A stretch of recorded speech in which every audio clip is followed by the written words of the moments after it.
இங்கே பாருங்கள், இது விசிறு வலை. அமேசானில் வந்துச்சு. இப்போ ஃபஸ்ட்டு ட்ரை பண்ணுறாங்க. பாருங்கள் எப்படி இதுன்னு. இரு போடு. போட்டா சன்னி செம்ம ஸ்பீடில் போகுது. பாருங்கள், இழுத்துன்னு போகுது, வலையே இழுத்துன்னு போகுது. இங்கே பாருங்கள், தண்ணி எதுவும் போகுதுங்க. டேமில் எவ்வளோ தண்ணி பாருங்களா? எவ்வளோ தண்ணி பாருங்கள், ஃபுல் தண்ணி. வழி வழி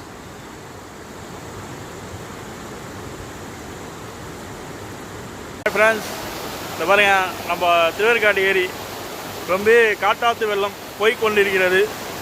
ஸோ இதில் தான் விசிறு வலை போடலான்னு வந்து ட்ரை பண்ணிகிட்ருக்கேன். நம்ம இப்போ தான் பிகினர்ஸ்னால விசிறு வலை வீச தெரியல. ஸோ ரிங்கு வலை நான் புக் பண்ணியிருக்கேன். ரிங்கு வலை வந்ததும் நாளைக்கு ட்ரை பண்ணுவேன். ஸோ அந்த வீடியோ நாளைக்கு அப்லோட் பண்ணுறேன். நிறைய பாருங்கள் எப்படி இருக்கு பாருங்கள். இதுதான் வந்து திருவேற்காடு ஸ்டார்டிங்கு. இது வந்து பாலாவத்தில்